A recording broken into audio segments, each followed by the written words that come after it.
The Constitution of Pakistan 1956 9 साल बनने के बाद फाइनली 23 मार्च 1956 को पाकिस्तान का पहला कॉन्स्टिट्यूशन बनता है। इतने साल क्यों लगते हैं? इसकी बहुत सी वजूहत होती है। पहली वजह लेक ऑफ पॉलिटिकल इंस्टेबिलिटी। हमारे जो पॉलिटिशियंस होते हैं उनके आपस में एक इत्तेफाक राय नहीं होती है। इसकी बड़ी मिसाल 1950 में लियाकत अली ख़ान एक रिपोर्ट पेश करते हैं। उस रिपोर्ट के मुताबिक एक कमेटी बनाते हैं और उस कमेटी के कंक्लूजन में एक रिपोर्ट बनती है, जिस रिपोर्ट में ये कहा जाता है कि ये इस तरीके से ये कॉन्स्टिट्यूशन में लिखा जाएगा, इस तरीके से कॉन्स्टिट्यूशन बनेगा। तो वो ईस्ट पाकिस्तान से उसे मुकम्मल तौर पे रिजेक्ट और क्रिटिसाइज़ किया जाता है कि मतलब ईस्ट पाकिस्तान उस टाइम का जो बांग्लादेश इस टाइम का जो बांग्लादेश है, तो वो ये कहा जाता है कि यहाँ ये हमारे राइट्स को अंडरमाइन किया जा रहा है और वेस्ट पाकिस्तान को प्रायोरिटी दी जा रही है। तो पहली वजह ये। दूसरा, debate over the Islamic character of the state. जो हमारे जो इस्लामिक पॉलिटिशियंस होते हैं वो कहते हैं कि स्टेट रिलीजन इस्लाम होना चाहिए, और दूसरे जो जो लीडर्स होते हैं वो कहते हैं सेक्युलर स्टेट होना चाहिए। इसके अलावा रिप्रेजेंटेशन क्लिवरेट between East and West Pakistan. हमारा ईस्ट पाकिस्तान जो होता है, आज का बांग्लादेश 44 मिलियन आबादी होती है इसकी, और वेस्ट पाकिस्तान की 34 मिलियन होती है। वेस्ट ईस्ट पाकिस्तान कहता है कि पॉपुलेशन की बुनियाद पर हमारे पॉलिटिकल रिप्रेजेंटेशन होनी चाहिए। वेस्ट पाकिस्तान कहता है कि नहीं, इक्वलिटी के बेसिस पे होना चाहिए, क्योंकि पॉपुलेशन की बेसिस पे तो हम आपसे कम है, तो हमारी पॉलिटिकल रिप्रेजेंटेशन भी कम होगी। इसके अलावा political instability and leadership changes. हम देखते हैं कि लियाकत अली ख़ान के असैसिनेशन के बाद 5 सालों में 3 बार हमारे प्राइम मिनिस्टर तब्दील कर दिए जाते हैं, जिसमें ख्वाजा नाज़िमुद्दीन, मोहम्मद अली बोगरा और मोहम्मद अली चौधरी मोहम्मद अली। इसी से ही एक तबसरा किया जाता है प्राइम मिनिस्टर उस टाइम के इंडिया के पाकिस्तान के प्राइम मिनिस्टर इतनी जल्दी तब्दील किए जाते हैं जैसे मैं अपने कपड़े तब्दील करता हूँ। तो इस सारी वजूहात थी जिसकी वजह से 9 साल लगते हैं पाकिस्तान के कॉन्स्टिट्यूशन को बनने में। आगे बढ़ते हैं। पाकिस्तान के जब 1956 के सैलेड फीचर्स पर बात करते हैं, मतलब ओवरऑल इसका डिज़ाइन किया था, इस पर बात करते हैं। पहला तो ये रिटर्न था। बहुत से कॉन्स्टिट्यूशन ऐसे होते हैं जो रिटर्न नहीं होते, जैसे कि आज के यूके कॉन्स्टिट्यूशन की गो कि वो भी रिटर्न ही है, लेकिन ये कहा जाता है कि वो रिटर्न नहीं, क्योंकि वो एक कंप्लीट एक कॉन्स्टिट्यूशन फॉर्मेट में नहीं है। तो पहला तो ये रिटर्न था। इसमें बाकायदा 13 पार्ट्स थे, 6 स्केजुअल्स थे और 234 आर्टिकल्स थे। ऑब्जेक्टिव रेजोल्यूशन को एज अ प्रीएम्बल यहाँ ऐड किया जाता है। प्रीएम्बल का मतलब ये होता है कि हमारे कॉन्स्टिट्यूशन की मुकम्मल एक बुक होती है और उसके अलावा एक पेज उसके साथ होता है। उस पेज को हम प्रीएम्बल कहते हैं। वो पेज ये बताता है कि ये कॉन्स्टिट्यूशन किस बुनियादों पर बना है, इस कॉन्स्टिट्यूशन का पर्पस क्या है। तो उसके अलावा name of the country Islamic Republic of Pakistan, ये एक फॉर्मल नेम पाकिस्तान को दिया गया है। स्टेट रिलीजन अगेन फाइनली ये चूज़ किया गया कि इस्लाम स्टेट रिलीजन होगा। क्यों? क्योंकि पाकिस्तान की आबादी 98% मुस्लिम्स पर मुश्तमिल है। फॉर्म ऑफ गवर्नमेंट पार्लियामेंट्री थी, मतलब प्राइम मिनिस्टर जो होगा वो एग्जीक्यूटिव होगा गवर्नमेंट का, और प्रेसिडेंट वो होगा हेड ऑफ़ द स्टेट होगा। उसके अलावा included fundamental rights and principles of policy. Fundamental rights का तो हमें पता ही होगा। प्रिंसिपल्स ऑफ पॉलिसी कहते हैं कि फर्दर जो ऑब्जेक्टिव रेजोल्यूशन में जो उसूल पेश किए थे, उन उसूल को मज़ीद एक्सप्लेन करते हुए प्रिंसिपल ऑफ पॉलिसीज़ बनाई गई, जिसके तहत ये कहा गया कि आगे जितना भी कॉन्स्टिट्यूशन है वो, और जो मज़ीद इससे हट के जो लॉज होंगे पाकिस्तान में, वो किस बेसिस के तहत बनेंगे। जिसमें हम कुछ प्रिंसिपल्स, इसमें बहुत से प्रिंसिपल्स है जो आर्टिकल 29 और टिल 40 तक बयान किए गए हैं हमारे कॉन्स्टिट्यूशन, आज के कॉन्स्टिट्यूशन में भी। तो इस प्रिंसिपल्स में अगर हम कुछ आपको बोले कि मतलब कि जस्टिस को as a principle of policy रखा जाएगा, ऐसे लॉज नहीं बनाएंगे जाएंगे जो इस्लाम के ख़िलाफ़ हो, और भी बहुत सारे। इसके अलावा लेजिस्लेचर यूनिकैमरल था। यूनिकैमरल से मुराद, यूनिक का मतलब एक, कैमरल मतलब जो हमारा लेजिस्लेशन, जो हमारा हाउस होता है, जो जिसमें पॉलिटिकल रिप्रेजेंटेशन होती है, एक हाउस था उस टाइम पॉलिटिकल रिप्रेजेंटेशन के लिए, यूनिकैमरल। उसके अलावा लैंग्वेज, उस टाइम ऑफिशियल लैंग्वेज सिर्फ उर्दू और बंगाली रखी गई। ये हमारी नेशनल लैंग्वेजेस में भी थी, और हमारी ऑफिशियल लैंग्वेज भी, इंग्लिश का कोई कॉन्सेप्ट नहीं था उस टाइम। स्टेट हमारा फेडरल था, जैसे ऑब्जेक्टिव रेजोल्यूशन में बयान किया गया था कि फेडरलिज्म से मुराद ये होता है कि पावर बाकायदा डिस्ट्रीब्यूट की जाएगी सेंटर और प्रोविंसेस में इक्वली। उसके अलावा दक्का और लाहौर। अच्छा, होता क्या है कि हमारी सिर्फ दो प्रोविजनल असेंबलीज होती है फर्स्ट कॉन्स्टिट्यूशन में। ये इस वजह से क्योंकि इससे पहले हमारे पास 1955 में Iskander Mirza one unit scheme लाते हैं, जिसके तहत पाकिस्तान को दो हिस्सों में डिवाइड किया जाता है, ईस्ट और वेस्ट पाकिस्तान। जो इसी को ही ये दो प्रोविंसेस कहते हैं।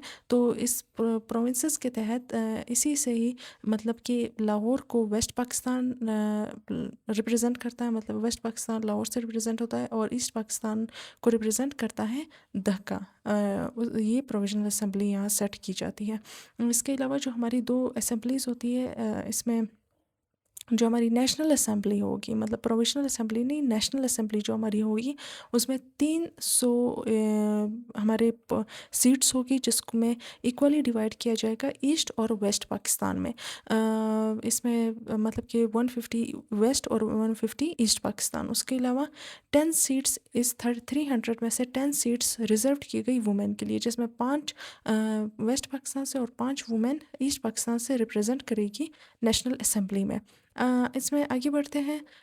अगर अब हमने तो इसको सेनेट फीचर्स में इसका मुकम्मल ओवरऑल से जायज़ा लिया जाता है, हमने वो ले लिया, लेकिन हम इसका देखते हैं कि ये क्यों फिर ख़त्म हुआ और इसके फ़ायदे क्या थे, इसके नुकसानात क्या थे। तो पहला फ़ायदा तो इसका ये था, प्रॉस पे बात करें तो इंडिजिनस, मतलब हमारा अपना हमने एक कॉन्स्टिट्यूशन बना लिया था पाकिस्तान ने। उसके अलावा पार्लियामेंटेरिज्म, मतलब हमारा बाकायदा इलेक्शन के ज़रिए लोग आएंगे, रिप्रेजेंट करेंगे, डायरेक्ट कोई सेलेक्टिव नहीं आएगा हमें रिप्रेजेंट करने। उसके अलावा फेडरलिज्म भी मतलब कि ये लिखा, जैसे ऑब्जेक्टिव रेजोल्यूशन में लिखा गया था, इसी तरीके से लाया भी गया। और इंक्लूजन ऑफ ऑब्जेक्टिव रेजोल्यूशन, और उसके अलावा फंडामेंटल राइट्स, जैसे कि हम देखते हैं कि 1935 के एक्ट में जो है, जिसको हम अपने साथ रन करते हैं एज अ कॉन्स्टिट्यूशन, उसमें फ़ंडामेंटल राइट्स नहीं होते तो पहली बार। और उसके अलावा हमें इस कॉन्स्टिट्यूशन में फ़ंडामेंटल राइट्स मिलते हैं। Islam as a state religion, हमारा जो इस्लाम होगा उसको as a state religion represent किया। तो ये वो सारी चीज़ें थी जो पहली बार हमें मिली, राइट, ये वो चीज़ें थी, इसी वजह से इसको हम कहते हैं फ़ायदे में हम शुमार करते हैं। उसके अलावा कॉन्स में बात करें तो इसके नुकसानात इस कॉन्स्टिट्यूशन की बात करें तो पहला तो ये कि कंट्राडिक्शन विद इन प्रोविंसेस और आर्टिकल्स, प्रोविजंस और आर्टिकल्स, मतलब ऐसे प्रोविजंस थे जो एक दूसरे के ख़िलाफ़ जा रहे थे with in a same constitution. एक आर्टिकल ये कहता है कि हमारा जो प्रेसिडेंट होगा वो मुसलमान होगा, ये उसकी रिक्वायरमेंट थी अपॉइंटमेंट में। और दूसरी तरफ फिर ये कहा जाता है कि अगर नेशनल असेंबली का अगर जो हमारा प्रेसिडेंट है वो फॉर द टाइम बीइंग वो कहीं चला जाए, या वो मतलब कि उसे डिसमिस कर दिया जाए, तो फॉर टाइम बीइंग जो दूसरा प्रेसिडेंट होगा वो हमारे नेशनल असेंबली का स्पीकर होगा। और यहाँ पे जो हैरात की बात ये आती है कि नेशनल असेंबली का स्पीकर कि जॉब रिक्वायरमेंट से ये बात मेंशन नहीं थी कि उसे ज़रूरी तौर पे मुसलमान होना चाहिए, वो कोई भी कम्युनिटी से हो सकता है। तो इसका मतलब ये है कि अगर कल को, मतलब कि अगर नेशनल असेंबली का स्पीकर इस तरीके की किसी पोजीशन में प्रेसिडेंट की जगह में आ जाए, तो वो मतलब कि अगर वो हिंदू भी होगा, अगर किसी भी कम्युनिटी से होगा, तो वो एक्सेप्ट किया जाएगा।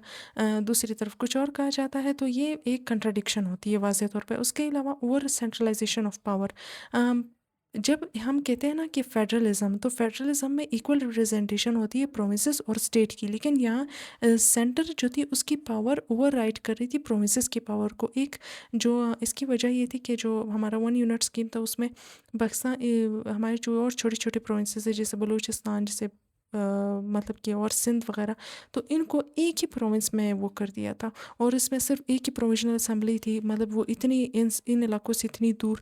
तो ये सेंट्रलाइजेशन की पावर हो गई। दूसरा, fail to address the needs of marginalised, मतलब जो कमज़ोर जो हमारे प्रोविंसेस है, जैसे बलूचिस्तान के लोग, बांग्लादेश के लोग, वो कहते थे कि हम पॉपुलेशन में भी ज़्यादा है, हमारे वसाइल भी इतने ज़्यादा हैं, हमें वो एक्सट्रैक्ट किए जाते हैं, तो हमें फिर इतनी प्रोग्रेस क्यों नहीं दी जाती है, हमें इतनी प्रायोरिटी क्यों नहीं दी जाती है जितने पंजाब के लोगों को दी जाती है। तो वो ان چیزوں کی وجہ سے ہی پھر ہم دیکھتے ہیں کہ ایسٹ پاکستان ہم سے الگ ہو جاتا ہے اور ویسٹ پاکستان بن جاتا ہے. تو یہ ایک فیلئر تھا اس کا، failure to reflect the true spirit of federalism. یہاں پہ بات یہ ہوتی ہے کہ جب ایک فیڈرلزم فارم آف گورنمنٹ ہوتا ہے تو وہاں پہ پاور کمپلیٹ ڈیوائڈڈ ہوتی ہے کلیئرلی دو حصوں میں، فیڈرل اور پروونسز میں. اسی لیے اسی کے ہی مطابق ہم بناتے ہیں. جو ہمارا لیجسلیچر ہوتا ہے وہ بائی کیمرل ہوتا ہے، یونی کیمرل نہیں ہوتا ہے. لیکن یہاں پہ جو ہمارا لیجسلیچر تھا اگر آپ غور کریں تو وہ یونی کیمرل تھا، بائی کیمرل نہیں تھا. تو بائی کا مطلب ہوتا ہے دو، مطلب کہ دو اسمبلیز ہوگی، دو ہاؤسز ہوں گے. ایک اسمبلی میں جو ہمیں ریپرزینٹ کرے گی نیشنلی وہ ہماری مطلب کہ جو فیڈرل ہوگا اس کو ریپرزینٹ کرے گی، اور دوسری جو اسمبلی ہوگی وہ ہمارے پروونسز کو ریپرزینٹ کرے گی ایکولی. جو اسمبلی جیسے کہ آج ہم بات کریں، اگر ہم اس کی اگزامپل آج دیں پاکستان کی، تو جو نیشنل اسمبلی اور سینٹ ہمارے دو ہاؤسز ہیں. مطلب آج ہم بائی کیمرل لیجسلیچر ہمارا ہے. تو ایک اسمبلی میں جو لوگ آتے ہیں، جو ہمارے پولیٹیکل ریپرزینٹیوز ہوتے ہیں نیشنل اسمبلی میں، وہ پاپولیشن کی بنیاد پہ آتے ہیں. فار ایگزامپل یہاں پکچر دکھائیں کہ یہاں یہ پاپولیشن پاکستان کی کرنٹ پاپولیشن ہے. تو یہاں پہ جیسے کہ ہم دیکھتے ہیں کہ یہ ایریا جو پنجاب کے ایریا ہے اس کے زیادہ لوگ ہیں. تو نیشنل اسمبلی میں جو منسٹرز ہوں گے، جو ان کو سیٹس ملے گی، وہ کتنی تعداد میں ہوگی، وہ ایکولی نہیں ہوگی سارے پروونسز کی، بلکہ جو پروونس جیسے پنجاب میں زیادہ آبادی ہے تو پنجاب کی ریپرزنٹیشن بھی پھر زیادہ ہوگی. اور اسی طریقے سے اور علاقے پھر ان کے مطابق کیے جائیں گے کہ وہ کتنی پاپولیشن ہے اس کے مطابق ہی پولیٹیکل ریپرزنٹیشن ہوگی. اور اسی طریقے سے تو یہ ہمارا جو نیشنل اسمبلی ہوتی ہے اس میں ریپرزنٹیشن، پولیٹیکل ریپرزنٹیشن اس طرح ہوتی ہے. اور دوسرا جو ہماری سینٹ بنایا جاتی ہے، سینٹ میں کیا ہوتا ہے کہ پولیٹیکل ریپرزنٹیشن ہوتی ہے ایکول پروونسز کی بنیاد پہ. ہر پروونس کو ایکول ریپرزنٹیشن ملتی ہے. جیسے کہ آج کا پاکستان میں 93 سیٹس ہے سینٹ میں، تو اس میں ہر پروونس کو 23 سیٹس دی گئی ہے ایکولی. یہ نہیں دیکھا گیا کہ ایک پروونس کی تعداد زیادہ ہے تو دوسرا پروونس اس کو وہ رائٹ کر جائے گا، ایسا نہیں ہے. تو اسی وجہ سے لیکن یہاں پہ ہم دیکھتے ہیں کہ یونی کیمرل ہوتا ہے، صرف ایک ہی اسمبلی ہوتی ہے. اس کی جسٹیفیکیشن یہ دی جاتی ہے کہ پاکستان میں آلریڈی 1 یونٹ اسکیم کے تحت مطلب کہ دو پروونسز بنا دی گئی تھی، اور وہ دونوں پروونسز کی ایکول ریپرزنٹیشن لائی گئی. تو مطلب کہ 150 سیٹ ایسٹ پاکستان سے اور 150 سیٹس ویسٹ پاکستان سے. تو ہمیں پھر ضرورت نہیں تھی کہ باقاعدہ ایک دوسرا ہم ایک اسمبلی بنائیں، سینٹ جس کو کہتے ہیں ہم. تو آلریڈی ہماری جو نیشنل اسمبلی تھی اس کی ہی مطلب پاپولیشن نہیں بلکہ پروونس کی بنیاد پر ریپرزنٹیشن، ایکول ریپرزنٹیشن تھی. تو یہ اس کا ایک فیلئر سمجھا جاتا ہے. ہمیشہ جو ہمارا فیڈرل فارم آف گورنمنٹ ہوتی ہے اس میں جو لیجسلیچر ہوتا ہے وہ بائی کیمرل ہوتا ہے، یونی کیمرل نہیں ہوتا ہے. اس کے ہم نے سمجھایا کہ یہ کیوں ہوتا ہے. اس کے علاوہ پولیٹیکل انسٹیبلٹی اینڈ امیچورٹی. ہمارے جو پولیٹیشینس تھے ان کے آپس میں اتنے تنازعات تھے کہ ایک تنازعات میں بڑھتے ہوئے ایک ایسٹ پاکستان میں ایک بار during the session of provisional assembly, جو ان کا ڈپٹی اسپیکر ہوتا ہے شہید علی پٹیل، اس کو ایک اور پولیٹیشین ڈیورنگ دا سیشن ان کو قتل کر دیتے ہیں. اس کے علاوہ یہ ایک کانسٹیٹیوشن جو ہوتا ہے یہ شارٹ لیوڈ ہوتا ہے. ہم دیکھتے ہیں کہ 2.5 سال بھی نہیں چل پاتا اور پھر یہ یحییٰ خان ایمرجنسی ڈکلیئر کر لیتے ہیں ملک میں، اور اچانک سے کانسٹیٹیوشن ڈسالو کر دیا جاتا ہے، اور بس اس کی کہانی ختم ہو جاتی ہے.